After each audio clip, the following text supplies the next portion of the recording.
espero que esse vídeo não esteja torto, porque eu já mexi na porra do tripé ali umas 4 vezes e ainda tô achando que essa gota tá torta. Mas vamos que vamos. Então, gente, sou a Carol, né? Nós estamos Irreparável. Hoje nós vamos falar sobre as minhas leituras mirradas de outubro. Outubro, vocês sabem que foi um mês bem, se vocês me acompanham pelo Instagram, né? Se vocês me veem pelas redes sociais, vocês sabem que foi um mês bem louco aqui em casa. Foi um mês de reforma na sala, foi um mês que eu acabei o Ainda Que Não Me Reste Nada, que é o último livro que eu publiquei na Amazon. Então foi um mês bem maluco, foi um mês bem corrido e foi um mês que eu não me dediquei muito à leitura. Na verdade, eu tenho percebido que está tendo uma leve caída na quantidade de livros que eu leio anualmente, né? E agora eu não posso nem dizer que é uma coisa por causa dos meus filhos, porque a Elis, mesmo que me exija muito da atenção, ela gosta de me ter por perto, então eu consigo ler ao lado dela, né? Dependendo do tipo de livro ali que eu esteja lendo. Não é. Até porque também, e também quando o Rafa era pequenininho, da mesma idade que Elis, eu lia 15 livros no mês, entendeu? Claro que o Rafael, ele exigia menos de mim do que ela, mas assim, eu não posso estar culpando meus filhos mais por causa disso. É de mim, eu tô numa época em que eu tô lendo menos. Não sei se absorvendo mais ou menos do que eu leio, mas eu tô lendo menos. Se eu fechar em 80 livros lidos esse ano, vai ser muito. Uma Carol que tá acostumada a ler mais de 100, né? Mas assim, eu não me sinto em derrota por causa disso, tá? Eu sinto que eu tenho um momento diferente. Vamos lá, mais pra frente volta e depois para de novo. Eu sou assim, a gente é mutável. Então, em outubro eu li 4 livros, eu consegui concluir 4. Eu terminei o mês lendo mais 2, mas eu concluí agora em novembro. Então, os que eu terminei de fato foi Antes que a Luzes Se Apaguem, que é de uma editora chamada Astral. Na verdade, eu nem sabia que essa editora existia.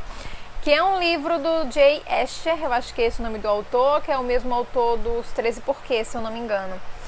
E é um livro bem natalino, assim, acho que foi por isso que eu peguei, porque eu já estava no clima pro Natal. E vai falar sobre essa menina que mora em uma cidade, só que os pais dela têm uma... como é que eu posso dizer? Uma fazenda de pinheiros em uma outra cidade. Então todo final de ano ela passa as férias de final de ano nessa fazenda, né, em outra cidade, para cuidar dessa plantação de pinheiros, vendendo os pinheiros pro Natal, né, o período natalino. E ela vai para essa cidadezinha, né, pro trabalho normal da família dela de final de ano e conhece esse cara. Que todo mundo tem ele tem uma reputação péssima, todo mundo fala super mal dele e ela vai descobrir que não é bem assim. Ou pelo menos essa era a proposta do autor, né? Fazer com que ela descubra que o cara não era exatamente aquele maldoso, né, que todo mundo pintava. E na verdade foi um livro que eu entendi que o autor queria que nos chocasse mais do que de fato chocava. Eu acho que o motivo que ele deu para o menino ser tão mal falado na cidade é fraco, tá? Porque aquele tipo de situação ali a gente convive sempre, assim, claro que não naquele nível de intensidade, mas vive sempre. Eu tenho irmãos, eu bem sei disso. Mas aí a justificativa, né, que o autor usou para poder criar esse bad boy é fraca. O relacionamento dos dois não se desenvolve de um jeito que deveria estar se desenvolvendo, né, para o leitor, assim, para que a gente tenha essa empatia pelos personagens, não rola. O ritmo do livro até que é legal, tá? É um livro que você lê, senta e lê rapidinho, mas ele cria uns dramas desnecessários em momentos desnecessários. Então foi isso que eu achei do livro num todo. Terminei lendo o livro, a última cena do livro até que é bonitinha, mas até essa última cena você faz, caralho, velho, quer dizer, eu li isso, né?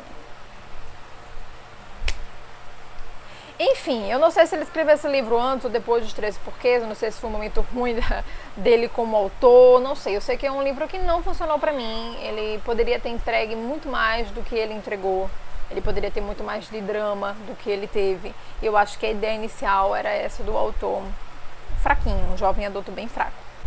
Li Uma Cor de Nada Mais, que foi esse livrinho aqui da Melry Balog. E vai falar sobre... Vocês sabem, né, que eu amei o primeiro livro dessa série do Clube dos Sobreviventes. Foi o primeiro romance de época predileto até agora. Mas esse aqui ficou bem abaixo do que eu esperava, do que a série pedia, enfim. E aqui vai contar a história do Vincent, que é o cego, né, é o sobrevivente cego do grupo. E por aí você já deixa a coisa de que você pode construir um mundo incrível, né, com os olhos de um cego, né? Não pelos olhos, eu quero dizer com a perspectiva de um cego, né? O que é que você pode construir em cima disso. Tem momentos interessantes aqui, quando o Vincent tem síndrome de pânico, quando percebe que não enxerga, deve ser uma das piores sensações do mundo, de fato. Mas, de modo geral, o livro, a construção do casal, né? Isso aqui é um romance de época, você lê esperando um romance. E o romance é fraco, porque a personagem ela é apática, o Vincent é apático. E o Vincent era uma criança muito rebelde, muito impulsiva, e se torna um adulto bem, sabe, fechadão, bem apático. E o meu problema não é porque ele é fechado, mas eu acho que tem que existir uma balança quando o personagem é assim, entendeu? Então você tá criando um personagem que é super calmo, super zen, super apático, então você tem que jogar ela com uma personagem que é vivaz, que é explosiva, que é para ter essa balança, para prender o leitor no relacionamento deles. E não aconteceu aqui nesse livro. Eu achei ele bem, sabe, tipo, morno, e você lê o livro todo desesperado para que o livro acabe, para ver se melhora mais lá pra frente. As melhores partes desse livro é quando o clube dos sobreviventes, os amigos dele aparecem, porque do casal mesmo, do relacionamento deles, até nas cenas mais íntimas deles, o livro é um saco. Uma pena, porque o primeiro dessa série é fantástico. O outro que eu li foi O Jardim Esquecido, olha ele, que é esse livrinho aqui da Kate Morton. Ler os livros da Kate Morton é sempre uma experiência, sabe? Assim, para você que gosta de romance, para você que gosta de um draminha, é sempre uma experiência. O primeiro livro que eu li dela, primeiro não, eu acho que foi o segundo, eu já tinha lido livros da Kate Morton quando era adolescente, mas o livro que eu li dela depois que eu virei blogueira, que foi esse aqui, A Casa do Lago, não me prendeu tanto. Eu amo essa capa, minha gente, mas esse livro não me prendeu tanto quanto esse aqui, porque envolve toda uma questão de um mistério acima desse jardim, né? Não exatamente do jardim, mas a gente tem 3 tempos aqui, são 3 protagonistas, 3 momentos diferentes na linha temporal da história. E você acompanha essas 3 mulheres e você tenta entender onde é que elas se entrelaçam, né? E o entrelaço delas é muito interessante. Eu tinha sacado muito antes da autora revelar que enlace era esse, a gente sabia do enlace de duas, que era a neta e a avó. Mas a gente não sabia que enlace elas tinham com essa Elisa, que era essa escritora que viveu antes delas. E é muito legal quando a gente saca, né? Quando a gente entende o enlace que acontece. Eu não fui pega de surpresa, porque, como eu disse, era uma coisa que eu já tinha... Pulou no meu cérebro assim, no momento que a autora solta uma coisinha logo no início. Então eu acabei juntando A mais B e chegando aos finalmente dessa história. Mas é um livro que lhe prende para você entender como é que as coisas chegaram até aquele ponto. Então, se não é um livro que lhe prende porque você descobriu antes o que acontecia, lhe prende porque você quer saber como aconteceu. Muito bem escrito. Agora sim, não venho esperando romance, tá? Isso aqui é quase nulo nessa história. Existe um romancezinho da Cassandra, que aqui acaba sendo a protagonista da história, mas ele é bem singelo, bem delicado, bem que você nem percebe, na verdade, que ele é uma coisa significativa na história. E o último que eu li foi o Não Durma, né? Eu li pelo menos um livrinho com a pegada de Halloween para o Halloween, que foi esse Não Durma, que eu esqueci o nome do autor, mas que eu li ele no Kindle. Eu não sei onde é que tá meu Kindle, então não vou mostrar a capa. Vou botar a capa aqui pra vocês, mas não vou mostrar o Kindle aqui. E, gente, foi um livro que, de um modo geral, ele me surpreendeu muito. Ele é um young adult, ele é um livro jovem adulto de um menino que passou por uma experiência de quase morte. E depois dessa experiência de quase morte, ele começou a ver um espírito dentro da casa dele, de uma menina que morreu, que se suicidou na banheira de casa. E as cenas em que o autor retrata essas cenas, essas aparições, né, esse contato dele com essa criatura, é muito bem escrita, né, ao ponto de você sentir de fato as sensações que ele sente, a água que ele sente tocar ele, o olhar desse espírito que ele sente também, né, que ele recebe, enfim.